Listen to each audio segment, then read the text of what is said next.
제65차 퍼르시 아카데미 오신 여러분들 주의 이름으로 환영합니다. 오늘은 요한계시록 강의 6장, 7장 공부하겠습니다. 우리가 지난달 5장을 우리가 공부했죠. 5장에는 보좌에 앉으신 이 하나님이죠. 그분의 오른손에 7인 봉인된 두루마리가 있습니다. 사도 요한이 처음에는 그 두루마리를 취할 자가 없어가지고 울었죠. 그때 한 장로가 유대지파의 사자 다윗의 뿌리라고 하면서 이분이 한 어린 양이시고 일찍 죽임 당한 것 같더라. 예수님이시죠. 이 다윗의 뿌리에서 이겼다. 그래서 예수님은 일찍 죽임 당한 고난, 죽음의 고난이죠. 그러나 다윗의 뿌리가 이겼다. 승리의 영광. 이렇게 고난과 승리, 이 모든 자격을 갖추신 예수님, 그분께서 인간의 생사복과 인류의 흥망성쇠가 기록된 두루마리를 떼실 자격이 있으신 거죠. 즉 바꿔 말하면 하나님께서 누구에게? 예수님에게 모든 권한을 다 위임을 한 겁니다. 창조부터 종말까지 인간의 생사복과 인류의 흥망성쇠를 누구에게? 하나님께서 예수님에게 위임했다라고 하는 거죠. 예수님께서 두루마리에 봉인된 7인을 하나 차례대로 떼시죠. 이게 이제 6장입니다. 그래서 6장에 보게 되면은 첫째 인부터 6째 인까지 떼시게 되고, 8장에 보게 되면은 9장에 보게 되면은 8장 9장에 7째 인을 떼면서 곧 뭐예요? 7 나팔이 열려지게 되고, 그리고 16장에 보게 되면은 7번째 나팔이면서 7 대접이 쏟아지게 되고, 이렇게 7인 7 나팔 7 대접이 본경입니다. 본경. 그리고 그 외의 장들은 이거를 설명하고 있는 그러한 삽경이죠. 자, 오늘은 이제 예수님께서 하늘 보좌 앉으신 하나님 오른손에 있는 두루마리를 취하시고 첫째를 뗍니다. 첫째를 뗄 때 벌어질 일들 가운데 다르지 않은 걸 고르시오. 신말탄자가 등장하라고요. 신말탄자가 뭐를 가졌죠? 활을 가졌고 머리에는 뭐를 썼어요? 면류관을 썼고요. 신말탄자가 나아가서 이기도 이기려 했죠. 신말탄자는 우레소리를 오라 명하신 분이 누구세요? 그 명한 것이 하늘 보좌에 있는 네 생물 중에 하나죠. 즉 7인으로 봉인된 첫째 인을 누가 떼세요? 예수님께서 떼시니까 신말탄자가 등장하죠. 그 전에 네 생물 가운데 하나, 즉 천사죠. 하나님 보좌에 보게 되니까 우리가 4장을 공부할 때 하나님 보좌 주변에 네 생물이 있고 영물의 대표인 천사죠. 그리고 24장로가 있고 또 7명이 있고 보좌 있지 않습니까? 그 보좌에 있던 네 생물 가운데 하나, 천사겠죠. 천사죠. 그 천사가 우레소리로 오라 명령을 합니다. 그래서 신말탄자가 나오는 거예요. 첫째를 떼신 분은 누구예요? 예수님이시고, 거리에 떼시니까 누가 등장해요? 네 생물 가운데 한 천사가 등장을 해서 우레소리로 오라 명하니까 누가 나와요? 신말탄자가 등장하다라고 하는 겁니다. 이 면류관을 받은 신말탄자가 누군가? 여기에 대한 해석이 여러 가지가 있어요. 그러면 이 자가 누군가? 우리가 성경을 풀 때 항상 구속사적인 관점에서 풀어야 됩니다. 구속사라고 하는 건 뭐냐면 하나님께서는 가장 첫 번째 관심이 어느 시대건 자기 백성을 구원하는 것인 줄로 믿습니다. 하나님은 어느 시대건 자기 백성을 구원하는 것이 첫 번째죠. 그런데 하나님의 자기 백성을 구원하기 위해서 먼저 하시는 일이 뭐예요? 종을 먼저 세우죠. 하나님께서 애굽에 종살이하는 이스라엘 백성들이 고된 노동으로 탄식하는 소리를 들으셨죠. 들으시고 그들을 바로 구원했나요? 아니죠. 누구를 준비시켰습니까? 모세를 준비시켰죠. 그를 통해서 하나님이 일을 행하셨고 출애굽의 대역사를 이뤘습니다. 이렇게 하나님은 항상 자기 백성을 구원하는 첫 번째인데 그를 위해서 뭐를 먼저 선행하신다? 종을 세우신다라고 하는 거죠. 그렇기 때문에 이런 구속사 관점을 통해서 볼 때 처음에 예수님이 떼신 첫 번째 일, 그리고 등장하는 신말은 바로 마지막 시대 악의 세력에 자기 백성들이 해안받지 않고 구원을 받기 위한 그러한 일을 감당할 사명자, 종말의 사명자로 봅니다. 그래서 보석사적 관점에 볼 때 그렇다고 하는 겁니다. 거기 2번 문제, 5번 문항, 종말의 때 하나님의 구원 없다. 그렇지 않죠. 왜 종말의 때 하나님의 구원이 없어요? 마지막까지 하나님 자기 백성을 구원하고 그 구원하게 주신 책이 바로 성경이고 계시록인 줄로 믿습니다. 이 흰말에 관해 가지고 가장 많이 이제 그 말씀을 하시는 것이 이제 적그리스도예요. 그 이유가 이제 흰색은 위장이다. 사실은 그 악의 세력인데 위장하게 해서 흰색을 입었다. 또 활을 가졌다. 활을 가졌는데 뭐가 없어요? 화살이 없잖아요. 화살이 없는데 활을 가졌으니까 그건 뭐 위장한 거다 이렇게 얘기를 하는데, 그러나 가장 결정적으로 적그리스도 될 수 없는 이유가 이 흰말 자가 머리에 뭐를 썼어요? 면류관을 썼는데 이 면류관은 헬라어로 스테파논입니다. 우리가 잘 알고 있는 일곱 집사 가운데 한 분 스테반 집사님 있죠. 이 어원에서 나온 거거든요. 순교자 받는 면류관이죠. 방금 말한 대로 만약에 이 흰말 자가 적그리스도라고 하면은 적그리스도가 면류관을 썼다? 이거는 말이 안 맞죠. 계시록에 보게 되면 예수님도 관을 썼고, 용이죠, 용 사탄도 12장에 보면 관을 썼고, 바다에서 올라온 짐승 적그리스도 13장에 보면 관을 썼어요. 예. 그리고 또 계시록 4장에 보게 되면은 하늘 보좌는 24장로들도 관을 썼어요. 근데 거기서 그 관을 쓴 거를 쭉 헬라 원문을 보게 되면 하늘 보좌에는 24장로가 쓴 관, 그 면류관이거든요. 그거를 이제 그들이 벗어가지고 하나님 앞에 올려드리는데 그 4장에 이렇게 쭉 보게 되면요. 그거하고 오늘 본문에 나와 있는 흰말 탄자가 쓴 이 면류관은 방금 말씀드린 대로 스테파논 면류관입니다. 그런데 적그리스도 쓴 관, 용, 사탄이 쓴 관, 또 예수님이 쓴 관은 다 왕이 쓴 관입니다. 예수님도 왕으로 쓴 관이고 마귀도 왕으로 쓴 관이 그게 맞냐? 그거는 헬라 원문을 볼 때 우리가 쓰고 있는 한글도 마찬가지고, 사탄도 세상을 다스리는 왕이죠. 마귀도 왕이란 말이고요. 적그리스도도 후사년과 마을 동안 세상을 지배하죠. 그렇기 때문에 그들은 왕으로서 왜 왕관을 쓴 것이지 예수님과 똑같은 왕관 썼다 그렇게 얘기하면 안 되죠. 만왕의 왕이신 예수님도 왕이니까 왕관을 쓴 거고, 우리가 쓰는 한글도 마찬가지고 헬라도 마찬가지고 왕이 쓰는 왕관을 표현할 때 그 단어가 있기 때문에 그렇게 쓴 것이지, 그렇다고 그거를 혼돈하지 말라 그 말입니다. 그런데 분명한 것은 하늘 보좌에 있는 24장로가 쓴 관이나 오늘 본문의 흰말 탄자가 쓴 관은 면류관이다. 이거는 순교자가 받은 것이다. 그렇기 때문에 이거는 순교자의 사명자로 보는 것이 맞지, 이걸 적그리스도 본다라고 하는 건 맞지 않다. 또 하나, 흰말 탄자를 가장 많이 해석하는 중 하나가 뭐냐면 예수님으로 봐요. 혹은 뭐 복음주의 전도운동으로 봐요. 그러네, 이 첫째를 떼신 분이 누구예요? 예수님이고, 오라 그렇게 소리를 우레소리로 부르짖는 게 누구예요? 네 생물 중에 하나의 한 천사인데, 아니 천사가 오라 그랬는데 나오신 분이 예수님이다. 그거는 그 말이 안 맞는 거죠. 예전에 그 작은 두루마리 있죠, 교재. 거기 보게 되면 요 문항이 좀 잘못되어 있어요. 그 여러분들 지금 고치면 됩니다. 그거 책을 쓰면서 이렇게 점검을 많이 해도 이렇게 오타가 나오고 그럴 경우가 있으면 잘 점검하시고, 천사가 나오라 그랬는데 예수님이 나왔다. 그거는 합당치가 않죠. 그래서 면류관을 썼다라고 하는 부분을 적그리스도로 본다. 이거는 너무 억지죠. 이건 너무 억지적인 주장이다.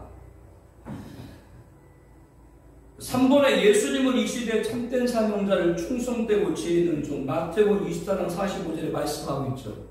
특별히 예수님이 사명자로 말한 충성되고 지혜 있는 종은 마지막 때를 따라 양식을 성도들에게 먹여가지고 성도들이 세상에 바라보지 않고 예수님에게 초점 맞추고 주인, 예수님이 올 때, 재림, 예수님 다시 오실 때 복 있는 자다 이렇게 말합니다. 그래서 예수님께서는 충성되고 지혜 있는 종이 돼서 때를 따라 양식을 먹여가지고 성도들이 세상 바라보지 않고 예수님에게 초점을 맞추고 다시 오실 예수를 맞이하는 신부로 단장하는 것, 이렇게 한 종이 가장 충성되고 지혜로운 종이다.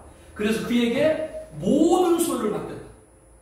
모든 소유를 맡겼다는 것은 어디랑 연결하면 좋냐면 면류관과도 연결할 수 있고, 또 나중에 우리가 공부하겠습니다만은 이 흰말탄자 사명자가 14만 4천 두 중인 첫째 부활자 하늘군대와 연결되지 않습니까? 이 첫째 부활자들에게는 천년왕국에서 그리스도와 더불어 다스리는 왕권을 받게 되죠. 이 모든 수를 맡겼다. 거기랑 연결할 수 있거든요. 그래서 거기도 설명이 나오는 거 그 설명이에요. 3번 문제 1문항 보면 모든 소유를 맡긴다는 것이 흰말탄자가 와도 뭐를 말한다? 면류관을. 특별히 순교자들은 하나님께서 어떻게 되냐면 만왕에 가신 예수님에게 권한을 받아서 백성을 다스리는 왕권자가 됩니다. 그리고 예수님 재림 때 장차 하나님의 공의로 통치할 것이고, 이사야 32장 1절에 보게 되면 장차 하나님의 공의로 통치할 것이고 방백들이 정의로 다스릴 것이다. 이 방백이 누구예요? 바로 방금 전에 우리가 살펴본 흰말탄자 종말의 사명자입니다. 방백 바로 왕권자입니다. 면류관 받은 흰말탄자와 연결되는 것이죠. 그래서 이들이 순교자로서 계시록 11장에는 두 주기로 나오잖아요. 전사년 동안 적그리스도와 맞서 싸워서 성도들로 하여금 배교에 빠지지 않고 진리를 사수하도록 1260일 동안 전사년간 동안 그들이 예언사를 감당하고 나서 그들이 전사년만 끝나고 나서 순교당하지 않습니까? 그러나 부활승천해가지고 계시록 14장에 보게 되면 시온산에 서죠. 시온산에 섰다가 계시록 19장에 보게 되면 예수님이 재림할 때 하늘 군대로 이 땅에 내려오죠. 그리고 예수님의 명령을 받들어서 심판을 감당합니다. 왜 그렇게 합니까? 이 순교자들이 누구에게 죽임당해요? 짐승, 적그리스도, 그 추종자들에게 죽임을 당하기 때문에 하나님께서는, 예수님께서는 심판을 행할 때 누구 손에? 그 적그리스도 손에 죽임을 당한 순교자들에게 그 심판을 맡기시는 거예요. 그래서 이들이 바로 순교자고 첫째 부활자고 이들이 바로 왕권자다라고 하는 거죠. 하나님은 마지막 때까지 자기 백성이 악의 세력에 해함받지 않고 구원받기를 원하신다. 흰말탄자는 종말의 사명자다. 자, 여기서 한번 딱 정리를 알려드릴게요. 지금 여러 용어들이 나오는데 그 다양한 용어들은 한 부류를 지칭하는데요. 계시록 6장에 등장하는 흰말탄자는 멸류관을 받아서 그 멸류관은 순교자예요. 계시록을 쭉 보게 되면 누가 순교했는가? 계시록 5장에 6장에 보게 되면 나중에 다섯째를 공부할 때 나옵니다만은 거기 보면 하나님 말씀과 예수 이름 때문에 죽임당한 이들이 바로 순교자로 나와요. 그럼 계시록에 보면 그들이 누군가? 쭉 보니까 7장에 보니까 14만 4천이 등장하거든요. 그들이 택함을 받았어요. 그들이 바로 이 흰말탄자와 같은 데인 그들이 바로 종말 사명자들인데, 그들이 11장에서는 두 중이 되어서 전 세계에 흩어져가지고 14만 4천이 전 세계에 흩어져가지고 두 중이라는 숫자 둘이 아니라 전 세계에 흩어져서 동일한 예언사역을 감당하기 때문에 두 중이라 그 말이에요. 법률적 용어예요. 수학적 용어가 아니라. 그래서 신명기 말씀에도 어떤 사건에 관해서 두세 증인, 예수님도 그 말씀을 인용했고 12제자 70일을 보낼 때도 예수님 꼭 몇 명씩 보냈어요? 2명 이상씩 꼭 보냈죠. 두 증인이 그 얘기예요. 거기서 전사년간 예언사역을 감당하다가 죽임을 당해요. 그런데 끝나는 것이 아니라 부활승천해가지고 계시록 14장에 보게 되면 시온산에 서 있어요. 천상에 올라간 거죠. 순교에서. 그리고 19장에 예수님 재림할 때 그들이 함께 예수님과 강림하는 하늘 군대로 내려온다는 거예요. 왜? 이 세상의 심판에 그들이 행하는 자이기 때문에. 그래서 그들이 바로 심판을 행하는 하늘 군대로 내려오고, 이들이 방금 전에 말씀한 대로 모든 성도님들은 천년왕국이 끝난 다음에 부활하지만 흰보자 심판에서요, 우리들은 다 성도님들은 생명의 부활로, 우리는 생명의 부활로 천년왕국 끝난다 하지만 이 순교자들은 아까 말씀했던 것처럼 천년왕국 이전에 전차년만 끝에 그때 순교했다가 부활 승천하기 때문에 계시록 14장에 보니까 사람 가운데 속량함을 받은 처음 익은 열매. 부활의 첫 열매는 누구세요? 예, 고린도서 15장 23절 말씀처럼 예수님이시고 예수님이 부활의 첫 열매고 사람 가운데 속량함 받은 처음 익은 열매가 있다. 부활이 다르다는 것이 아니라 순서가 있는데 방금 말씀드린 대로 14만 4천 두 증인, 흰말탄 자, 순교자 이들은 동일한 존재들입니다. 이들이 바로 전사년만 끝에 순교했다가 부활했기 때문에 사람 가운데 첫 번째 부활자다. 이들이 왜 첫 번째 부활을 해요? 사람 가운데 첫 번째 부활을 해야 하늘 군대로 내려오고 그리고 이 세상에 천년왕국이 조성될 때 예수님에게 왕으로 타는 권한을 받아서 왕권자로 세상을 다스리는 거예요. 당연하죠. 순교자들에게 이런 특권을 주기 당연한 거죠. 성경에 쭉 말씀을 보게 되면 모두가 예수님 믿고 천국 가지만 자리는 다르죠. 상급은 다르다 그 말이에요. 순교자의 상급과 일반 성도의 상급이 같을 수가 없는 거죠. 어떻게 같아요? 그들이 왕권자를 주는 거예요. 천연왕국에서. 그래서 지금 쭉 말씀드린 6장에 나와 있는 흰말탄 자, 그리고 7장에 등장한 14만 4천, 그리고 11장에 등장한 도주인, 14장에 등장하는 시온산의 선자, 19장에 등장하는 하늘군대, 20장에 등장하는 첫째 부활자, 그리고 천년왕국 왕권자, 그리고 20장 흰보자 심판에서도 심판하는 권세를 받아요. 이들이 다 누구라고요? 흰말탄 자와 한맥이다. 주님은 이들에게 뭐라고 그랬다고요? 충성되고 지혜로운 종이다. 모든 소유를 맡긴다. 그 모든 소유가 바로 그 왕권자예요. 그리고 이사야서는 뭐라고 말씀한다고요? 예수님이 다시 오셔가지고 공의를 통치할 때 방백들이 정의로 다스릴 것이다. 그 방백이 바로 누구예요? 하고 이 순교자들입니다. 계시록 6장이 본경의 시작이라고 말씀드렸어요. 인을 떼시는 거예요. 처음에 등장한 게 누구라고요? 흰말탄 자입니다. 이 자를 사명자로 우리는 보는 거예요. 이거 해석을 하면 계시록은 40%가 풀려요. 거의 60%가 풀려요. 근데 6장에서 흰말탄 자를 해석을 잘못해버리면 그때부터 꼬여요. 흰말탄 자가 뭐 적그리스도다 뭐다 뭐 여러 가지 얘기를 하는데 제가 아까 몇 가지 말씀드렸죠. 적그리스도가 왜 멸류관을 쓰냐고요. 그건 말이 안 되는 거죠. 예수님이 멸류관을 써. 예수님이 무슨 멸류관을 써. 예수님 왕이지 왕인데 그 디에테라가 헬라어 달라. 예수 왕이신데 무슨 예수님 멸류관을 쓰세요. 오히려 계시록 4장에 보게 되면 24장로들이 자기들이 어떻게 돼요? 그 관을 하나님과 보위를 드리죠. 그리고 신보자 심판에서도 하나님이 앉으신 것이 신보자인데 심판을 하나님이 일일이 하겠어요? 아닙니다. 계시록 4장에도 보면 하나님 보좌가 있고 그 보좌 주변에 24보좌가 있고 계시록 20장에 나와 있는 신보자 심판에도 그 20장 4절에 보게 되면 이들이 보좌에 앉아 심판하는 권세를 받았다. 순교자들이 심판하는 권세를 갖는 거죠. 하나님이 무슨 일일이 무슨 누구누구도 심판하고 그렇게 해요. 그거는 하나님은 가운데 딱 좌정하고 계신 거죠. 좌정 내시고 그 좌우에 순교자들이 그 보좌에 앉아 있는 것이죠. 예수님은 분명히 말씀했죠. 제자들에게 너희들이 12보좌에 앉을 거다.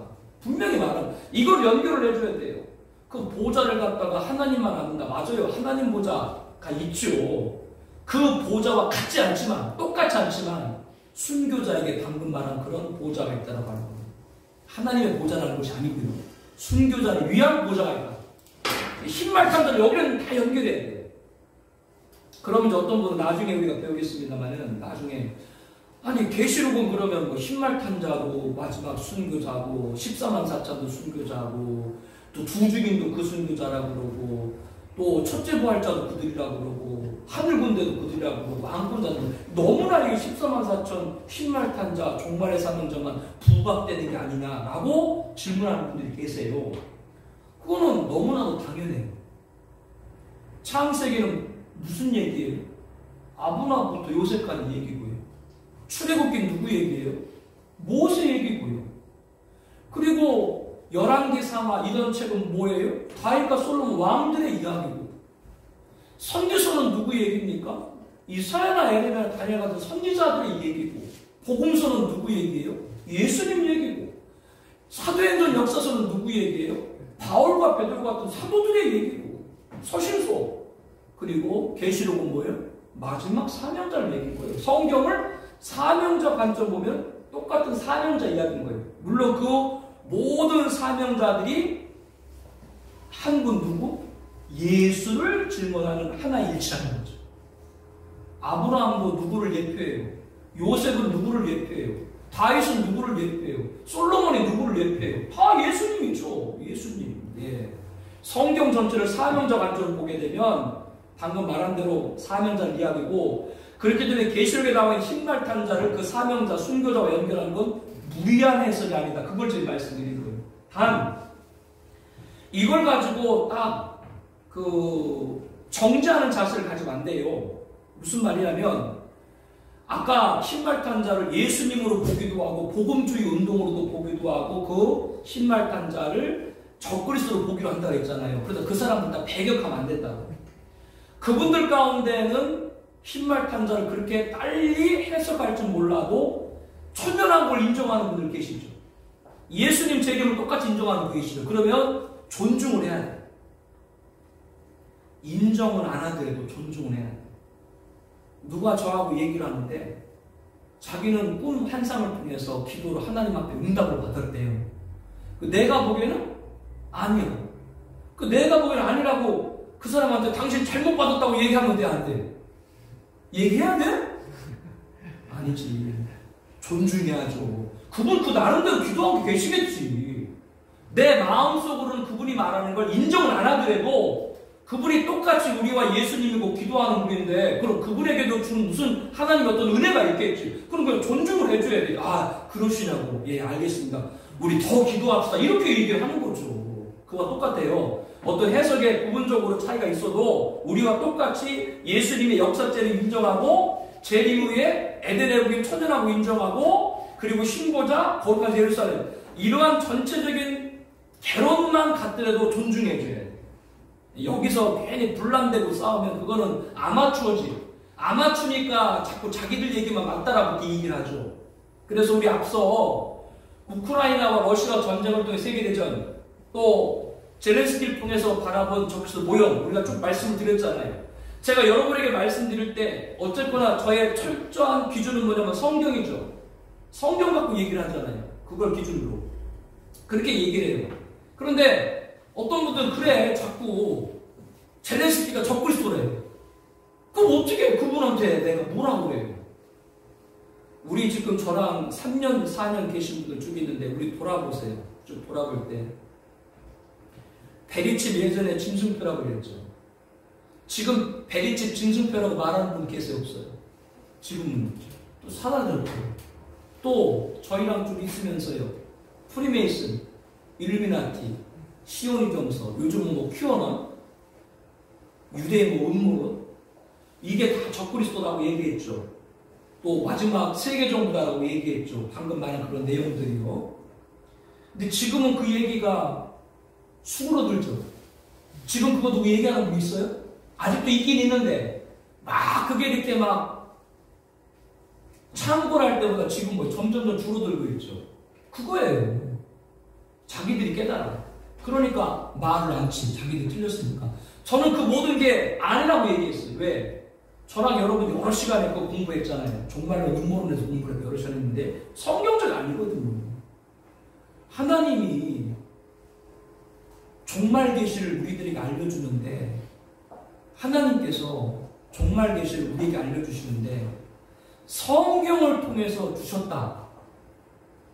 나는 입장과 하나님이 종말 계시를 비밀 아이디를 만들어가지고 어떤 미국의 CIA 같은 비밀 첩보기관의 그 비밀 아이디로 들어가서 그 아이디를 가지고 그 비밀의 음모론을 끄집어내가지고 하나님이 그렇게 알게 했다. 혹은 일루미네이트 아트에서 말하는 카드, 그림들 있잖아요. 뭐 쌍둥이 풀뜨기 폭격되고 뭐 전염병에 막 완전 코로나고, 하나님께서 어떤 특정한 사람을 통해 가지고 그 사람에게 그림을 그리도록 해서 인류의 미래를 알게 했다. 그 얘기하고 하나님은 종말 계시를 자기 백성들에게 성경을 통해 알게 했다. 어떤 게 더 성경적인 답이에요? 성경을 통해서 알게 하는 게 맞지. 왜 사람들이 성경을 통해서 종말 계시를 안 보고 무슨 일미나트 무슨 카드에서 무슨 뭐 종말이 나왔다. 무슨 뭐 QAnon 같이 어떤 뭐 첩보 기관에 누가 뭐 비밀 아이디로 뭐를 선포를 했다. 하나님이 그 뭐 비밀 아이디를 가지고 뭐 종말 계시를 줬다. 뭐 마귀가 몰래 했다. 마지막에 모든 일까지 누구 주권 안에 있어요? 하나님 주권 안에 있죠. 그래서 이런 내용들을 볼 때 성경적이지 않은 부분들이 있어요. 그러나 뭘 조심하라고요? 그래도 그 사람들 잘못됐다고 정죄하면 안 돼요. 어쨌거나 그분들이 종말론을 알고 싶어 하거든요. 열정을 많이 갖고 계시다가 길을 잘못 듣는 거지. 길을 잘못 들은 거지. 그러니까 그들을 정죄하지 말고 그들을 존중을 해. 아, 우리 자매님, 우리 형제님이 종말 계시관에서 관심이 많으시군요. 존중하면서 그들은 성경을 통해서 깨우쳐줘야 돼요. 제 주변에 5년 전, 6년 전에 프리메이슨, 일루미나티, 뭐 39도인가 40도인가 뭐 몇 도인가 뭐 그래서 뭐 세계를 정복하려고 한다 뭐 주변에 뭐 많이 뭐 얘기를 했어요. 무슨 뭐 민주당 정보 그렇고 딥스테이트를 해가지고 뭐 비밀 정보 그렇고 뭐 빌 게이츠를 비롯해가지고 뭐 나 누구다 얘기하는 거 내 주변에 있었어요. 근데 그분들 지금 점점점 할 말들을 잃어가죠. 오늘 신말탄자를 얘기하면서 이걸 얘기하는 이유는 뭐냐면 어쨌거나 저와 여러분들은 성경 속에서 종말의 길을 찾고 신말탄자가 지금 쭉 말씀한 순교자, 왕권자까지 연결한 이유는 다른 것이 아니라 하나님은 모든 역사에서 자기 백성을 구원하는 게 첫 번째고 그 백성을 구원하기 위해서 선행하시는 일이 뭐다? 주의 종을 먼저 세운다. 그래서 신말탄자를 종말의 사명자로 부른다. 청하비전교회가 지금 있는데 이 교회가 생기기 전에 하나님은 누구를 먼저 세웠어요? 이전 목사를 세운 거죠. 이전 목사가 없는데 청하비전교회가 어떻게 생겨요? 하나님이 그 종을 통해서 만드시는 건데. 아모스에도 말씀하잖아요. 하나님이 자기의 일을 그 종들에게 알리지 않은 것이 없다. 알려도 안 하니까, 알려고 하지 않으니까 모르는 것이죠. 예, 그렇게 이해하면 되겠습니다. 이쪽에 보게 되면 4번. 충성되고 지혜 있는 종과 달리 예수님의 책망받은 종은 악한 종인데, 악한 종은 누가 악한 종이에요? 마음에 생각하기를 주인이 더디오리라. 예수님의 재림을 얘기하지 않는 거죠. 지금 여러 가지 징조들이 보이지 않습니까? 테러와 분쟁, 기후재앙, 우리나라도 산불 때문에 지금 얼마나 고생을 많이 하고 있어요. 코로나 팬데믹 같은 악질, 온역, 전염병들의 창궐, 자원의 임계점, 이런 일들을 통해서도 종말의 징조로 보지 아니하고 그냥 지금의 현세의 신앙만을 이야기하는 그런 모습들이죠. 5번에 다음은 멸관을 받은 흰말탄자가 이기고 또 이기려 하더라. 그냥 성경의 증언입니다. 가로 안에 알맞은 말을 넣고 함께 나눠보십시오. 이 흰말탄자가 이기고 이기려 했다라고 했죠. 이걸 어디다가 연결하느냐? 우리 함께 디모데후서 4장 7절 8절 봅니다. 나는 선한 싸움을 싸우고 나의 달려갈 길을 마치고 믿음을 지켰으니 나는 선한 싸움을 싸우고 나의 달려갈 길을 마치고 믿음을 지켰으니 이제 후로는 나를 위하여 의의 멸관이 예비되었으므로 주곧 의로우신 재판장이 그날에 내게 주실 것이며 내게만 아니라 주의 나타나심을 사모하는 모든 자에게니라. 바로 이 말입니다. 나는 선한 싸움을 싸우고 나의 달려갈 길을 갖추고 믿음을 지켰다. 이 말씀이 바로 뭐예요? 신말탄자에 이기고 또 이기려 하더라. 이것과 연결하면 좋다 이겁니다. 그래서 계시록을 공부하면서도 복음적으로 또 신앙적으로 우리가 가르쳐줘야 되잖아요. 전해줘야 되니까 이거랑 연결하면 좋다라고 하는 거죠. 흰말탄자가 이기고 또 이기려 했다라고 하는 것, 특별히 여기 우리들이 주목해야 될 것이 선한 싸움 싸우고 나의 달려갈 길을 마치고 믿음을 지켰다. 마지막까지 믿음을 지켜야 됩니다. 지금 뭐 3년째 코로나 팬데믹 지나가고 있는데 과연 마지막까지 믿음을 지키는 것이 쉽지 않다는 것이 드러나고 있죠. 예, 참 이게 우리들이 참 경각해야 될 일이고, 야고보서는 이렇게 얘기했죠. 시험을 참는 자는 복이 있나니 이는 시련을 견뎌낸 자가 주께 자기를 사랑하는 자들에게 약속한 생명의 면류관을 얻을 것이다. 시험을 참는 자의 복, 그들이 마지막에 뭐요? 면류관. 그렇기 때문에 이 말씀도 이기고 또 이기라. 여기와 또 연결할 수 있고요. 베드로 사도는 이렇게 얘기하죠. 너희 중에 있는 하나님의 양무리를 치되 억지로 하지 말고 하나님의 뜻을 따라 자원함으로 하며 더러운 이득을 위해 하지 말고 기꺼이 하며 맡은 자들에게 주장하는 자들 하지 말고 양물에 분이되라. 그러면 목자락이 나타나실 때 시들지 않은 영광의 관을 얻으라. 이 말씀도 바로 면류관 받은 흰말 자 이기고 하더라. 그것과 연결할 수 있고요. 빌라델 교회 이렇게 하나님이 말씀했죠. 예수님 말씀했습니다. 내가 작은 능력을 가지고도 내 말을 지키며 내 이름을 배반하지 않았다. 이 말씀입니다. 내가 나의 인내 말씀을 지켰은즉 내가 또한 너를 지켜 시험의 때를 면하게 하리라. 장차 온 세상에 임하여 땅에 거하는 자를 시험할 때라. 내가 속히 오리니 내가 이것을 굳게 잡고 아무도 내 면류관을 빼앗지 못하게 하리라. 작은 능력이지만 중요한 건 뭐예요? 끝까지 예수님을 배반하지 않았다. 그들에게 뭐예요? 시험의 때를 면하게 한다. 그 시험의 때는 뭡니까? 우리가 2장 3장 공부할 때 했던 것처럼 후사년만 시작한 게 발발되는 유보라 전쟁, 핵전쟁, 짐승 통치, 그리고 일곱 대접 때 이 모든 재앙에서 건져두시고 이 세상이 완멸할 때 어떻게 돼요? 공중수고로 그들을 들리시는 거죠. 이 시험의 때, 멸관, 이것도 다 흰말 탄 자의 이교이를 거기에 연결할 수 있고요. 특별히 계시록 12장 1절에 보게 되면은 해를 옷 입은 교회, 이 마지막 때 진리를 사수한 교회인데 그들이 바로 뭐예요? 12별의 관을 쓰는 교회. 이것도 거기와 연결할 수 있는 것이죠. 마지막 때 성도님들하고 이거를 오늘 지금 신앙에 그러니까 종말론을 계시록 한다 그러면 자칫하면 이것이 무슨 마지막 때 일로만 생각을 하고 지금과 연관이 없는 것으로 생각할 수 있는데 그렇게 하면 안 되죠. 지금부터 이 말을 연결이 되기 때문에 이 말씀들을 연결할 때 종말에 이렇게 이기는 자가 되려면 절대로 지금부터 교회를 떠나지 말아야 된다. 믿음으로 이기는 자들에게 성경은 흰말 탄 자가 하는 멸류관을 증거하고 있다라고 하는 것이고, 우리가 섬기는 교회와 하나님 주신 기업인 가정과 생업장에서 선한 싸움을 싸우고 나의 달려갈 길을 마치고 믿음을 지켜야 된다. 하나님 주신 교회에서 이렇게 지켜야 된다는데 이 지키는 것이 약해지고 있죠. 교회 옮기고 하는 이런 것이 그냥 아주 쉽게 결정되고, 교회를 옮길 수 있다고 봐요.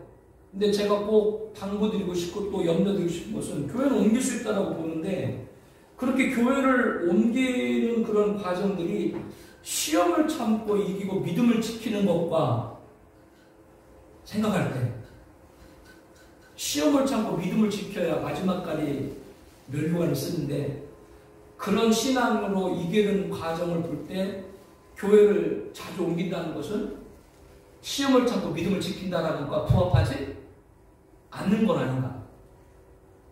제가 좀 멋진가요? 시험을 참고 믿음을 지켜야 멸류관을 받는데 교회를 자주 옮기는 것이 시험을 참고 멸류관을 받는데 부합한다고 볼 수 없다는 거죠. 여러분들 판단하세요. 제가 보면 그렇다는 것이죠. 적은 능력이지만 충성해야 된다. 왜? 다른 충성이 아니에요.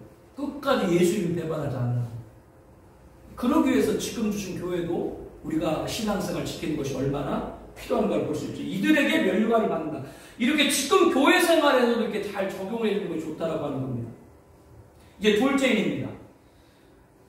계시록 6장을 첫째부터 셋째, 넷째부터 여섯째 이렇게 두 말씀으로 나눴거든요. 근데 첫째인 흰말 탄 자를 한 번에 설교할 수는 각각 다 다르니까. 근데 제가 지금 첫째인, 셋째인을 설교하더라도 여기에서 가장 비중을 많이 두는 건 뭐예요? 첫째인이죠. 가장 많이 비중을 두는 게. 이제 둘째인입니다. 붉은 말타가 등장합니다. 그 땅에서 화평을 제하여 버리며 서로 죽이랴. 큰 칼을 받았다.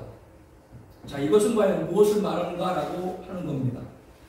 먼저 계시록 9장 14절 연결된 이 말씀을 보게 되면 이 전쟁에 발발할 장소가 뭐예요? 유브라데 지역. 앞서 우리들이 다니엘서 11장을 통해서 세계대전 우리들이 핵전쟁을 공부를 했는데 그때 남방왕이 그를 찌를 것이며 라고 했는데 그라고 지칭된 적그리스도 그 자가 마지막 때 바로 예루살렘에 있을 것으로 추측이 되는데 그래서 그 지역이 다 유브라데 지역이죠. 오늘날 중동 지역입니다. 이스라엘 중심으로 한 중동으로 세계 화약고를 지금도 불리고 있고 이 전쟁에 참전할 병력이 뭐요? 2만만 2억입니다. 지금 우리나라가 한 50만 명 되고요. 뭐 중국이 뭐 200만 명 되고 뭐 미국에 뭐 100만 명, 뭐 러시아 뭐 그런데 뭐 전 세계 다 합해도 뭐 5천만 명 안 되거든요. 근데 2억 명이라고 하는 거는 고대에는 억이라고 하는 숫자 단위가 없으니까 2만만 그렇게 표현한 것인데요. 2억이라고 하는 건 뭐예요? 전 세계가 이 전쟁에 참여한다라고 하는 겁니다. 참 중동 정세와 얽히고 설켜진 게 여러 가지 잘 봐야 되는데요.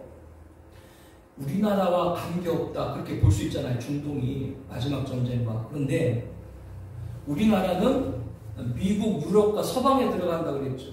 그렇기 때문에 사우디는 가깝죠. 그리고 이명박 정부 때 아랍에미레이트에서 원전 수주했잖아요. 40조. 그런데 그때 이명 계약서가 있었죠.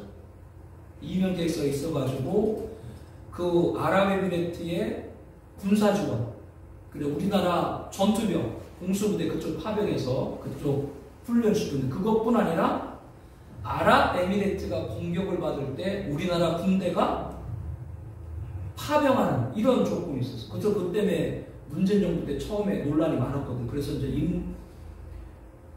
임종석 비서실장이 그 아랍에미리트 가고 막 그런 일이 있었는데요. 이런 걸 잘 봐야 된다고요.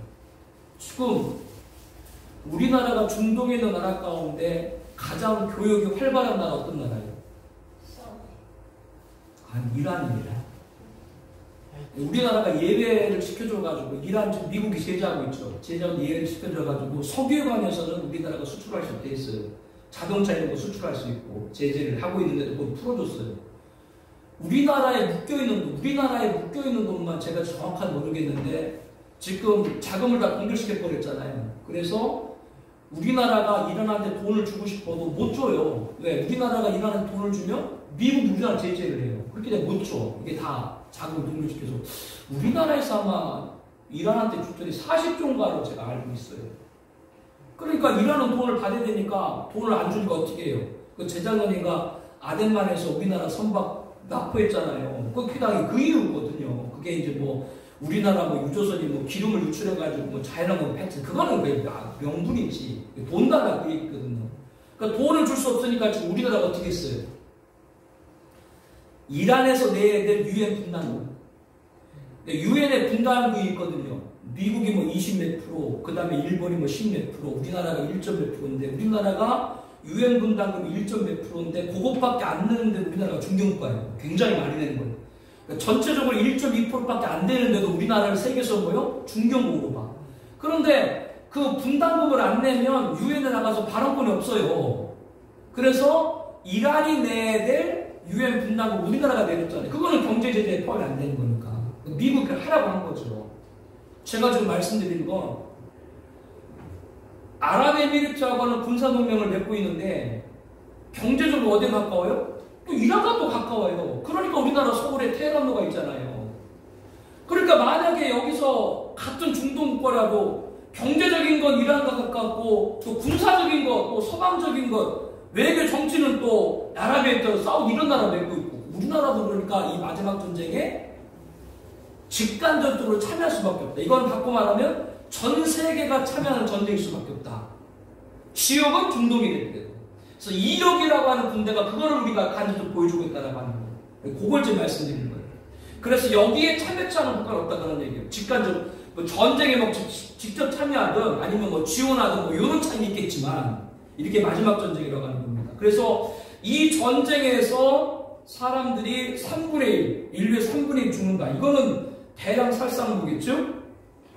핵전쟁이라고 말할 수밖에 없거든요. 성도님들하고 이 말씀 나눴었는데 지금 그 핵실험한 그러한 그 핵폭탄 가운데 1950 몇 년에 미국에서 수소폭탄인데 그거 캐슬린인가? 캐슬린 작전인가? 그건데 그게 그 남태평양에서 그 실험을 했는데 섬이 없어요. 사라졌어요. 그래서 그거를 그 실상으로 사용하게 되면 1억 6천만 명. 1억 6천만 명. 그리고 소련에서 1960년대에 차를 공발하고 물론 뭐 실전 배신할 때는 차르군바 왕이란 얘기죠. 그 차르 그 황제를 말하는 거니까. 그거는 그 한번 터뜨리게 되면은 4, 5천만 명이 죽어요. 폭탄 하나가. 그러니까 전 세계 인류 인거의 3분의 1이 죽는다는 게 과장된 얘기가 아니라 그 얘기예요. 핵전쟁이 벌어지면 서로 누르게 되기 때문에. 그래서 지금도 이제 그런 우려를 하잖아요. 러시아가 지금 자꾸 전쟁에 밀리니까 이거 핵무기 사용하는 거 아니냐. 지금도 그런 우려를 하는 이유가 바로 그거거든요. 그래서 안슈타인, 여러분이 잘 아는 안슈타인, 이렇게 그 미국의 독일에 있던 그 안슈타인 학자가 이제 나치 유대인 핍박 피해서 이제 미국으로 갔는데 독일에 있는 많은 그런 학자들, 과학자들이 2차 세계대전 전에 미국으로 많이 갔죠. 그래서 그때 첩보를 보니까 히틀러가 핵무기 개발을 하려고 하니까 이 안슈타인, 당시 핵과학자들이 대통령 루즈벨트 대통령에게 편지를 썼잖아요. 나치가 먼저 핵무기 만들면 안 된다. 그래서 미국이 만든 게 맨하탄 계약인데, 그래서 일본에 이게 직접 투하가 됐고요. 그리고 나서 이 안슈타인이 일본에 투하된 핵무기를 보고 뭐라고 이렇게 얘기를 하냐면 이렇게 얘기를 했어요. 제3차 세계대전에는 어떤 무기를 싸울지 알 수 없지만 제2차 세계대전은 몽둥이와 돌을 들고 싸울 것이다. 3차 세계대전은 어떤 무기로 싸울지 모르지만 4차 세계대전 때는 몽둥이와 돌로 싸울 것이다. 이 말이 무슨 말이에요? 3차 세계대전은 핵전쟁 될 거고, 핵전되면 전쟁이 확대될 거고, 4차 세계대전은 돈에 있는 게 몽둥이밖에 없을 거다. 그 얘기거든요. 자기 눈으로 보고 아인슈타인이 탄식을 했다는 거 아니에요. 핵무기 이거 만드는 거에 관해서 자기가 어디를 제공한 거예요. 그래서 바로 이 둘째 말, 붉은 말. 그러니까 여기서 뭘 여러분들이 봐야 되면 말은 계속 달리는 게 말이죠. 즉 인류 역사 가운데 전쟁이 없었던 데 없죠. 인류 역사 가운데 전쟁은 계속됐어. 말, 붉은 말이 달려요. 인류 역사에 달려. 그러니까 인류 역사와 함께 붉은 말이 달린다는 건 인류 역사 가운데 전쟁이 계속돼요. 근데 말은 달리다가 최종 목적지가 있겠죠. 그 마지막이 바로 큰 핵전쟁이다. 그 얘기입니다. 지금도 전쟁은 계속되고, 그러니까 붉은 말은 지금도 전쟁은 계속되고 있지만 그것이 뭐요? 마지막 때 큰 전쟁, 핵전쟁을 말하고 있다고 하는 겁니다. 신말탄자도 마찬가지예요. 지금도 주의 복음 들고 순교하는 많은 분들 계시죠. 이렇게 순교하는 많은 분들이 장차 뭐예요? 종말의 사명자까지 하는 거예요. 그러니까 말들이 달려가는 거예요. 지금 러시아, 우크라이나 전쟁 같은 경우도 바로 붉은 말이 달리고 있는 것이고, 그 전쟁 때 사람이 자꾸 저러다가 뭐 이러는 거 아닌가? 핵전쟁 나는 거 아닌가라는 그런 우려들이 많은 거예요. 그 전쟁에 가까이 가고 있다. 그렇게 보시면 돼요. 7번에 핵전쟁은 핵폭발로 인한 직접적 인명사상뿐 아니라 전쟁 후 생태계 파괴, 지질의 변동, 기후의 변화, 핵 방사성 오염으로 인한 폐화, 지구는 죽음의 땅이 된다. 이러한 대재난과 기근이 셋째인 뗄 때 등장하는 거예요. 건말탄자. 즉 셋째를 떼니까 누가 등장해요? 건말탄자. 저울을 가졌어요. 경제를 말하고. 그래서 이것은 핵전쟁 후에 이 세상이 기후, 또 방사성 이런 것들을 해서 폐허가 될 때 지구 환경이 제대로 곡식을 소출할 수 없으니까. 그래서 뭐라고 말해요? 남자 장정 하루품값인 한 데나리온이 미람되고 보리 썩대다. 하루 종일 일해봤자 보리 썩다밖에 못 사는 거예요. 왜? 핵전쟁 후에. 이거는 과장이 아닙니다. 시리아 내전 2011년부터 시작됐는데 지금 약 한 60만 명이 죽은 거거든요. 뭐 500만 명이 난민이고. 여러분, 시리아 전쟁이 왜 일어났어요? 밀가루 때문에. 시리아가 러시아에서 밀가루 수입하는데 러시아가 자연재해 때문에 밀가루가 많이 수확을 못했어요. 그러니까 시리아는 그거를 사와야 되는데 밀가루가 수확을 많이 못하니까 당시 밀가루 값이 비싸지겠죠. 그러니까 시리아 정부가 밀가루 값을 높여서 파니까 시민들은 뭐예요? 왜 이렇게 밀가루 값을 올리냐? 거기서 반발을 해가지고 그것이 시작돼가지고 뭐예요? 시리아 내전에서 그것도 60만 명 죽고 500만 명이 난민 된 거예요. 무슨 말이냐? 기후재앙, 그것이 바로 뭐예요? 폭동 대전으로 이어져요. 이거를 볼 때 지금 우리 주위에 펼치고 있는 기후재앙이나 이런 모든 사건도 핵전쟁 이런 걸 볼 때 하루 종일 일해서 남자 품값으로 미란대 보리석대 산다는 것이 과장된 말 아닌가 그 얘기를 하는 거예요. 그래서 셋째 말은 바로 건물 단자는 그런 핵전쟁 이후의 기후재앙, 그로 인해서 폐허된 지구, 그로 인해 가지고 새롭게 곡식들을 재배할 수 있는 환경, 이런 것들 말한다 라고 하는 것이고요. 지난번 러시아가 우크라이나 침공하면서 체르노빌도 그들이 다 점령했죠. 체르노빌 여러분 아시는 것처럼 35년이 지났는데 지금도 30km 반경 안에는 사람들이 못 들어갑니다. 원전이 폭발했는데도 지금도 35년이 지났는데 거의 사람들이 못 들어가는데 핵전쟁 이후에는 더 말할 것도 없죠. 후쿠시마 원전 지금 2011년 발생해서 11년째 되고 있는데 지금도 후쿠시마에 사람들 못 들어가죠. 그런 모든 모습들이 바로 예고편을 하는 겁니다. 이렇게 건말탄자는 대재난과 기근인데, 근데 여기서 6장 6절에 보게 되면은 대재난과 대기근에서도 감람류와 포도주를 해치지 말라고 했거든요. 감람류와 포도주를 어떻게 해석하는가? 감람류는 여러분이 아는 것처럼 구약에 성전 안에 저녁부터 아침까지 항상 켜놓은 등불, 거기에 사용되는 걸 말하고, 영종은 성령을 말하고요. 포도주는 순결한 하나님의 말씀을 의미하죠. 그렇기 때문에 감람이나 포도주는 성령과 말씀으로 신부에 단장된 성도들 말합니다. 이 종말계시를 통해서 잘 무장을 하는 것이죠. 9번에 붉은 말 탄 자가 가진 큰 칼. 큰 칼이에요. 잘 봐야 돼요. 큰 전쟁이에요. 서로를 죽이려 한다. 이거 뭘 말하냐면 핵무기가 사용됐었죠. 2차 세계대전 때. 근데 그때는 핵무기를 누구만 갖고 있었어요? 미국만 갖고 있었죠. 그런데 마지막은 큰 칼로 서로 죽이려 했다. 그러니까 마지막 전쟁은 뭐예요? 핵을 갖고 있는 나라끼리 전쟁한다. 그 얘기예요. 그렇기 때문에 2차 세계대전 때 쓴 건 일방적인 것이었고, 그러나 이런 속에서도 오늘 말씀을 통해서 우리에게 뭘 가르쳐주고 있어요? 하나님의 택한 백성은 예비처럼 지켜주는 줄로 믿습니다. 예, 그 얘기를 여러분들이 꼭 해줘야 돼요. 그렇기 때문에 오늘 저와 여러분들이 종말기 잘 배워야 되는 것이고요. 4쪽에 이렇게 핵전쟁에서 우리를 지켜주시고 건물말 탄자가 행하는 핵전쟁 이후에 항폐된 거기서도 우리가 놓여서는 안 되고, 이러한 모든 일들 통해서 하나님께서 우리들을 구원하기 위해서 종말 계시를 준 것이지 계시록을 두려움에 빠뜨려 주신 것이 아닌 줄로 믿습니다. 이렇게 여러분들이 이걸 잘 보시면 되겠고, 거기 나와 있는 것이니까 여러분들이 보시면 됩니다. 그 4쪽에 보면 10번 있죠. 10번. 오늘 말씀의 첫째부터 셋째가 요약이면서 기도 제목이에요. 종말까지 하나님이 자기 백성을 구원하기 위해 준비하신 사명자, 면류관 받은 신말탄 자, 충성되고 지혜 있는 종, 방백, 이들을 배출하고, 이들은 오직 예수님에게 초점을 맞춘 자들이죠. 진리를 무장하고, 그래서 붉은 말탄자의 큰갈 핵전쟁 참혹함과 검말탄자 기근 대환란 당하지 않고 예비토로 윤담만 우리가 되어야 되겠고요. 면류관 받는 신말탄자가 이기고 또 이기려 하더라 말씀같이 교회와 가정 기업에서 선한 싸움을 다 싸우고 나의 달려갈 길을 마치고 믿음을 지켜서 시험을 참고 시를 이기려 하고, 교회론과 연결하고 말씀드렸어요. 신말탄자가 이기고 또 이기려 하더라듯이 지금 주신교회에서 믿음을 끝까지 지켜야 되지. 진리를 증거하는 교회라는 거예요.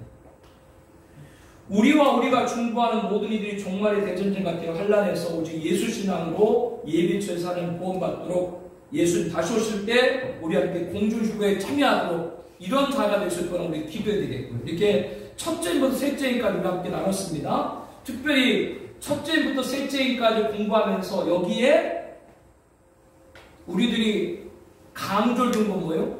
첫째의 흰말탄자. 이거를 들어야 둘째인 붉은말탄자 전쟁, 핵전쟁, 셋째인 검말탄자의 기근, 대재난에서도 구원받을 수 있기 때문에 그렇습니다. 자, 넷째인부터 여섯째인, 넷째를 뗄 때 청황성 말탄자가 등장합니다. 우리는 이것을 적그리스도로 봅니다. 그거는 이 자의 이름이 뭐예요? 이 자의 이름이 사망입니다. 그래서 호 다나토스인데 이 사망은 영원한 죽음이에요. 이 자가 따르면 뭐가 뒤따라요? 음부가 뒤따라요. 청황색 말탄자 이름의 사망이고 이자가 음부가 됐다라고 하는 건 뭘 가리키는 거예요? 이게 바로 적그리스도죠. 그래서 우리들이 계시록 14장과 연결해 보게 되면 계시록 14장에 보게 되면 짐승에게 경배하거나 짐승뼈를 받거나 라고 하는 자는 고난의 연기가 끊이지 않는 불과 유황에 던져서 밤낮 고난받으라. 이 말씀과 연결되는 거. 그게 음부지옥이죠. 14장과 연결해 볼 때 청황색 말탄 자는 적그리스도로 온다. 왜? 이자를 따르면 죽음이고 영원한 죽음이고 음부지옥이기 때문에 그렇습니다. 데살로니가서 2장 3절에는 이자에 관해서 불법의 사람으로 멸망하리라고 했는데 이자가 등장하기 전에 교회에는 뭐가 밀려온다고 했어요? 배교의 쓰나미가 몰아닥칠 것이다. 왜? 배교가 몰아닥치는가? 배교에 빠지면 적그리스도가 적그리스도인지 메시아인지 구분할 수가 없게 되기 때문에 그렇습니다. 그래서 배교라고 하는 건 안 믿는 거와 관계없어요. 배교는 믿는 사람이 안 믿는 게 배교예요. 그래서 거짓 선자가 미혹할 때 어떻게 미혹한다고 했어요? 택한 자들을 미혹한다고 했어요. 이게 마지막에 배교입니다. 거짓 선자가 적그리스도 힘을 받아가지고 큰 이적을 해놔도 심지어 사람들 앞에 불이 하늘로부터 땅에 내려오게 하고 사람 미혹하게 하고 짐승 우상을 만들어 경배하게 하고 그 짐승 우상에 생기를 주고 그 짐승 우상이 말하게 하고 돌을 깎아 만든 짐승 우상이 말한다. 뭐 이런 일이 어디 있겠는가? 마리아상 알죠? 마리아상이 뭘로 만들어요? 돌로 만들거나 석고로 만들죠. 근데 여러분 그런 얘기 들으셨죠? 뭐 마리아상이 뭐 피눈물 흘린다. 그게 뭐 진짜인지 가짜인지 모르겠어요. 그러나 마지막 때 그런 기이한 일이 막 벌어진다는 것이죠. 뭐 여기 손에 뭐 예수님 십자가 박힌 것처럼 뭐 성은이 나고 뭐 신부가 주는 뭐 떡을 먹었는데 그게 뭐 예수님 살이 됐다 뭐 이런 얘기를 막 하고 있고요. 그래서 이러한 일들로 택한 자들을 미혹한다는 걸 여러분들이 주목해야 됩니다. 이게 다 누구를 따르도록 하는 거예요? 적그리스도라도록 하는 그런 일들입니다. 뭐 여러 종교들이 합해가지고 종교다원주의, 혼합주의 뭐 이건 제가 누누이 말씀드렸으니까 여러분들이 뭐 다 그건 뭐 아실 줄로 알고요. 이쪽에 보게 되면요. 청양성 말단자는 적그리스도가 땅의 4분의 1 권세를 갖는다. 아까 우리가 앞 시간에 공부할 때 장차 세계가 4대 열강으로 재편된다고 했죠. 그래서 미국과 유럽연합의 서방 세력, 러시아와 그의 세력의 북방 세력, 중국과 그의 세력의 동방 세력 같이, 그리고 이란을 중심으로 한 남방 세력. 그래서 처음에는 적그리스도가 그 네 열강 가운데 서방, 미국과 유럽의 한 열강으로 나오기 때문에 땅의 4분의 1의 권세를 갖는다라고 하는 겁니다. 그것이 이제 계시록 오늘 본문도 나오고 다니엘서 9장에도 쭉 보게 되면 이 다니엘서 9장에 보게 되면 이 네 열강, 계시록에 보게 되면 뭐라고 나와요? 네 바람. 다니엘서 보게 되면 뭐가 나와요? 네 짐승. 그것과 연결해 보게 되면 전 세계가 그렇게 되어진다고 하는 것이죠. 그런데 이 적그리스도가 세계 4대 열강 중에 하나였다가 그자가 어떻게 돼요? 큰 칼, 큰 핵전쟁에서 승리를 하게 되죠. 전 세계를 지배하게 된다고 하는 겁니다. 이것에 관해서 바로 땅의 4분의 1의 권세를 가졌다. 처음에 등장할 때 이렇게 말합니다. 이쪽에 4분 문제 보게 되면요. 청황색 말탄 자는 그들의 땅 4분의 1의 권세를 얻어 검과 흉년과 사망과 땅의 짐승을 죽이더라. 검, 아까 찾아봤죠. 붉은 말, 큰 칼, 전쟁. 청황색 말이 등장하면서 전쟁이 더 일어나는 것이에요. 그 다음에 검은 말, 기근, 재난, 이자의 등장이 가까울수록 여러분 잘 아셔야 됩니다. 기후재앙이라든가 자연재해 고갈 이런 모든 위기들은 누구의 등장에 가깝다? 그 얘기예요. 이자의 등장이 가까울수록 전염병, 온역, 기후재앙, 자원고갈 이런 일이 점점 많아지는 거예요. 그것이 바로 뭐예요? 여기 나와 있는 흉년이고 사망. 여기에 나와 있는 사망, 6장 8절에 나와 있는 사망은 이건 온역입니다. 온역이에요. 전염병. 땅의 짐승들은 뭐라고 그랬어요? 문자 그대로 하면 사나운 짐승이고 땅의 짐승들은 다른 것이 아니라 거짓 선자들. 지금도 교회에 성도들 미혹하는 자들 있죠. 거짓 선자들. 이들을 가리키는 겁니다. 바로 이들을 이 열불 뿔과 열왕의 여러 세력을 갖고 적그리스도가 힘을 갖고 방금 말한 그런 행악한 그런 그 악행을 하는 그런 일들입니다. 거기 쭉 여러분들이 보시면 되겠습니다. 이게 이제 넷째인 청하생 말입니다. 6장에서 설교할 때 넷째인, 다섯째인, 여섯째를 함께 묶어 설교했는데 넷째인, 다섯째, 여섯째 가운데 가장 많은 분량을 해야 될 것이 바로 청하생 말 적그리스도. 2자의 정체가 여기서도 나오고 또 8장에서도 한 번 더 나오고 13장에서도 나오고 17장에서 나오고 성경은 여러 군데에서 적그리스도에 관해서 나와요. 왜? 그만큼 이자의 등장이 가깝고 사망 음부기 때문에. 근데 한국교회는 이자에 관해 닫습니다. 이자를 인정하지 않습니다. 그냥 영적인 일로만 보죠. 이게 참 개탄스러운 일입니다. 뭐 이거 말하면 세대주의라 공격을 하고 뭐 잘못돼서 윤결을 하죠. 자, 5번에 다섯 별때리가 누가 등장하냐면 하나님 말씀과 그들이 가진 증거, 곧 예수 증거로 말미암아 죽임당하는 이들이 바로 누구요? 순교자들이죠. 이 순교자들은 하나님 말씀과 그들이 가진 예수님으로 말미암아 죽임을 당한 영혼들인데 여기에서 하나님이 정하신 순교자가 있는 거예요. 지금도 우리들 그런 질문하죠. 왜 의인들이 이렇게 고통을 당하는가? 의인들이 왜 이렇게 어려움을 당하는가? 다른 것이 아니라 의인들이 흘리는 피, 예수님이 십자가의 보혈로 우리에게 구원을 줬고 순교자의 순교의 피가 이 땅에 부흥을 이룬 줄 믿습니다. 그러니까 하나님이 정한 순교자의 피가 있는 거예요. 그러니까 이 다섯째를 뗄 때 순교자들이 얘기하잖아요. 뭐라고 그들이 소원을 올려드려요? 3쪽에 뭐 이렇게 얘기합니다.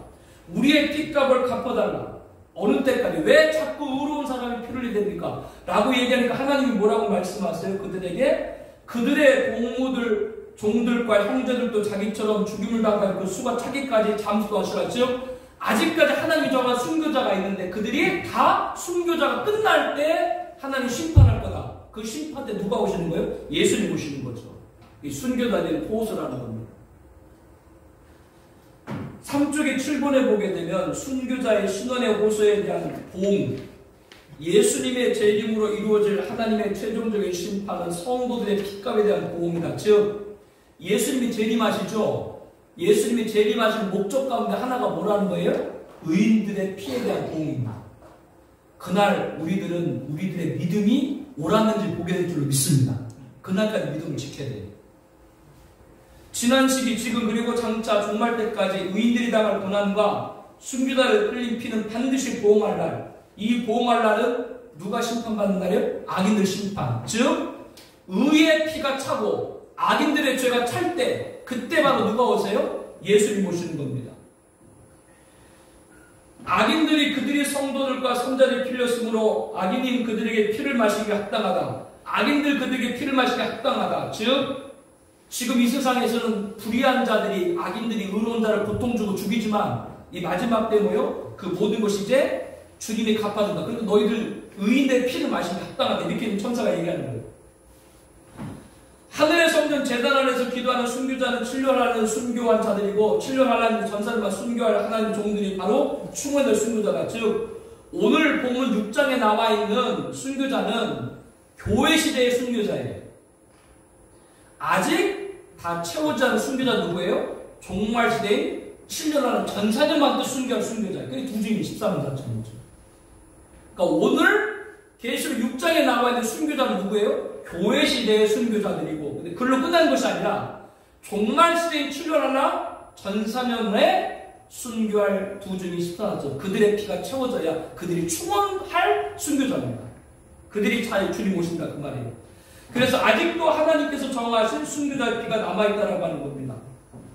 이렇게 하나님이 정한 순교자의 피가 다 차면 뭐가 시작된다고요? 예수님의 재림 심판 시작. 그러니까 여섯째 인이 뭐예요? 심판 지구 완멸인 거예요. 그래서 여섯째 인. 그렇게 나가는 거예요. 다섯째 인까지 모든 피가 다 찼을 때 여섯째 인에 뭐예요? 이 지구가 완전히 멸망하는 겁니다. 주님이 심판하는 거죠. 3쪽의 밑에 8번이요. 여섯째 인을 떼실 때 시작되는 지구의 최고의 심판의 큰 지진. 그러니까 이 지구의 마지막에 심판의 벌써 큰 지진. 땅 이래 온 이래 이 같은 큰 지진이 없었던 큰 지진. 그 결과 큰 섬 지구가 세 갈래로 가늘어지고 만구의 성들이 무너지고 이 세상의 모든 도성들이 다 사라진다는 거죠. 그날에 하늘이 큰 소리를 떠나가고 물질이 무거운 불에 풀어지고 땅과 그 중에 있는 모든 일이 드러나고 해가 검은 탈로 짠 상복같이 검어지고 달은 온통 피같이 되고 검은 털이란 사냥 약대 털옷을 짠 검은 천이거든요. 큰 지진 여파로 온 지구가 뭐예요? 화산재로 다 새까맣게 덮어버리게 되는 거죠. 해가 보이지 않는 것이죠. 온 세상, 홍탁된 세상, 하늘에 있는 해는 사냥돌로 짠 깍대처럼 검어질 것이고 밤에는 달의 빛을 볼 수 없는 핏빛, 온통 이 세상이 다 암흑이고 재앙이죠. 하늘의 별들이 무화과 나무가 태풍이 흔들려 설익은 열매가 떨어진 같이 땅에 떨어지는, 이것은 실제로 별들이 떨어진다는 것이 아니라 소돔과 고모라가 멸망할 때 무엇으로 멸망했어요? 불과 유황이 비춰서 그런 일이에요. 지금도 화산 하나가 폭발하면 그로 인해 가지고 불과 유황들이 막 떨어지죠. 그런 것을 지금 말하고 있는 거예요. 특별히 베드로후서 3장 7절을 보게 되면 하나님께서 경건하지 않은 사람, 불신자들 심판하기 위해서 마지막 멸망까지 보존하는 것이 있다. 그 보존하는 것이 바로 뭐예요? 지구의 내액입니다. 그 내액이 뭐예요? 육천도인데 이게 다 폭발한다 그런 얘기예요. 지구 안에 내액이 육천도가 있는데 그 육천도로 되어 있는 내액이 육천도면은 태양에서 지구로 오는 온도 육천도가 엄청난 거죠. 그 내액이 형태가 뭐겠어요? 액체일 것 같아요? 고체일 것 같아요? 진주일 것 같아요? 물일 것 같아요? 그 형태가 고체처럼 되어 있어요. 왜냐하면 그 내액 주변에는 외액이라든가 이런 것이 완전히 그 빙하처럼 차거든요. 그 아주 탈에 찬 그 속에 내액이 갇혀있기 때문에 고체 형식으로 이렇게 되어 있는 거예요. 액체식으로 되어 있는 게 아니라. 이게 마지막 때 터진다 그런 얘기예요. 그럼 뭐 이 세상이 완전히 그 흔적도 사라지는 것이죠. 첫 번째 심판이 물심판 때는 이 세상에 다 코로 숨쉬는 것은 죽임을 당했지만 수중에 있는, 바다에 있는, 물속에 있는 생물들은 죽지 않았거든요. 물고기가 뭐 죽은 적이 있나요? 죽은 적이 없죠. 코로 숨쉬는 것들만 다 죽었죠. 마지막 때 남는 게 없는 거예요. 다 죽는 거예요. 이게 마지막 멸망이죠. 근데 이 모든 것들을 그 무천년은 인정하지 않죠. 여기에는 나온 모든 말씀 다 상주를 봅니다. 그 어떤 뭐 7.0, 지난번에도 일본의 후쿠시마에 7.0 지진이 있었죠. 뭐 7.0 지진, 9.0 지진, 뭐 9.0 지진 났을 때 뭐 지구에 뭐 자전축이 뭐 몇 센치 옮겼다 이런 얘기 하잖아요. 뭐 몇 센치 옮겼다. 그 9.0이나 그런 데는 그 정도 되는 지진이 났어도 지구에 자전축이 옮기는데 이 정도의 폭발은 완전 지구들이 그냥 다 자전축에 다 파괴가 되는 거죠. 우리들은 이것을 마지막 때 지구 완멸의 실제적인 모습으로 보는 것이고 무천년은 뭐 여기 나와 있는 걸 다 상징으로 보는 거예요. 아니, 왜 예수님의 재림을 그들은 영적 심판으로 보지 물적 심판으로 안 봐요. 이 세상 예수님 오셔도 그냥 이치로 이대로예요. 그냥 그대로예요. 예수님 왜 오시는데? 우리가 성경을 통해서 볼 때요, 이 세상이 죄로 더럽혀졌는데 죄에 대해서 하나님 반드시 심판하시잖아요. 하나님은 죄에 대해서 반드시 심판하시는데 이 세상을 하나님 심판하실 때 이 죄로 더럽힌 세상을 영적으로 심판으로 끝날 것인가, 아니면 이 세상을 완전히 다 파괴 심판해버릴 것인가. 어떤 게 더 성경에 맞는 심판 같아요? 죄로 더럽혀진 거 하나님 용납할 수가 없죠.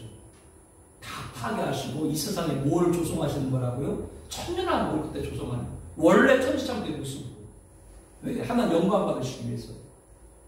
우리 그렇게 본다 그 말입니다. 9번, 심판당할 자들에 대해서 땅의 임금들, 왕족들, 장군들, 부자들, 강한 자들, 모든 종과 자, 여기 보면 계시록장 15절에 예수님 재림할 때 땅의 임금, 왕족, 장군, 부자, 강한 자, 모든 종, 자, 이들이 다 심판하면서 말했는데 여기 나와 있는 일부된 사람들은 불신자를 가리키죠. 그렇죠? 요한복음 3장 18절에 나 예수님을 믿는 자는 심판받지 않은 것이, 믿지 않는 자는 하나님 복생자는 믿지 않는 벌 심판받을 것이다. 이거를 말할 이유는 예수님 재림할 때, 심판할 때 적그리스도와 그를 따르는 세상 임금과 세상 군대들만 심판당한다. 그 말이 맞는가? 아니면 예수님 재림할 때 모든 불신자가 다 심판받는다. 어떤 말이 맞아요? 어떤 분들은 예수님 재림하면 적그리스도와 거짓선자와 그를 따르던 세상 임금과 세상 임금 군대만 심판당한다. 그렇게 말해요. 계시록 19장만 보고. 근데 오늘 보면 6장 15절에 보면 땅의 임금, 왕족, 장군, 부자, 강한 자, 모든 종과 자유 다 심판당한다라고 하는 건 모든 불신자가 다 심판받는다 말이지. 이게 어떻게 불신자는 심판 안 받는다 말할 수 있어요? 성경을 하나만 보는 거죠. 그건 말이 안 됐어요. 불신자가 예수님 재림만 살아남는다? 예수님 왜 재림하는데? 의인을 보호하시고 악인을 심판하게 오시는 게 예수님이신데 불신자가 살아남 오실 이유가 없죠. 그래서 뭐 천년왕국에도 불신자가 들어간다. 천년왕국에 성도들 왕국하고 불신자가 얘기합니다. 그 뭐 어떻게 해야 성경을 보자는 얘기인지 이해가 안 돼요. 예, 이해가 안 돼요. 10번 넷째인부터 여섯째인까지 요약이면서 기도 제목이에요. 다섯째를 때릴 때 등장하는 교회 시대의 순교자들과 그의 동무들, 종무는 종말 시대 순교자. 이들이 바로 누구예요? 면류관을 흰말 탄 자, 14만 4천 두 주인. 이들 예언사역을 통해서 흰옷 입은 자가 돼서 여섯째인 지구 왕래에 처하지 않고 공중수고로 건진받는 우리가 되어야 되겠습니다. 그러므로 택한 자들, 미혹하는 거짓 선자들, 지금도 믿음에서 나오게 하는 그런 관계를 이겨야 돼요. 오늘 강조 가운데 하나가 뭐예요? 끝까지 믿음 지켜야 돼요. 끝까지 믿음 지키라고 준 것이 교회예요. 가정이에요. 너무 쉽게들 생각해요. 예, 너무 쉽게 생각합니다. 청황색 말탄자 이름은 사망입니다. 이 자를 따른 뭐예요? 은부 지옥이에요. 지금 푸틴이 이 적그리스도의 모형이죠. 한국말은 뭐라 그래요? 우크라이나의 탈군사와 탈나치와 그리고 평화를 위해서 전쟁을 일으켰대. 이게 바로 적그리스도의 모형인 거예요. 이런 자. 그러니까 푸틴 같은 자를 통해서 보면서 오늘들이 뭘 볼 수 있어요? 겉으로는 평화를 말하지만 사람들을 사망, 음부로 걸어놓고 있죠. 네. 우리들에게 적그리스도 따르면 안 된다는 걸 지금 시청각으로 보여주고 있는 거예요. 푸틴 같은 자가요. 푸틴 같은 자도 저런 일을 하는데 마지막에 전 세계를 지배하는 적그리스도가 어떤 일을 하겠어요? 예수님의 보혈이 부어주셨고 순교자의 피가 거룩한 복을 이룬 줄로 믿습니다. 그래서 오늘 우리가 이렇게 한국교회가 아름다운 기독교 역사를 130년 동안 이루는 것이죠. 하나님은 뭐가 채워져야 된다? 하나님이 정한 순교자가 있다. 그때까지 기다리라라고 얘기해요. 그 기다리라 말하는 것이 저와 여러분이 그 순교자인지도 모르죠. 왜? 하나님 말씀과 예수 준 거, 예수 이름 때문에 죽임당하는 게 순교자이기 때문에 거기에 우리가 들어가 있는지 모르죠. 예수님이 가 십자가의 길을 갈 수 있는 우리가 되게 없어서. 왜? 그래야 순교자의 길이니까. 특별히 지금 사순절 아닙니까? 이러한 강조가 있어야 되겠고요. 하나님 말씀과 예수 준 거를 승리하고 내가 교회가 충원되는 순교자라면 감당하신 믿음, 결연한 믿음, 담대한 용기, 분명한 신앙을 갖게 달라고 우리가 기도해야 된다라고 하는 것이고요. 특별히 이것이 대한민국과 한국 교회를 위해서도 일하는 일이라는 것이죠. 이렇게 이제 첫째부터 여섯째까지를 그렇게 공부를 했습니다.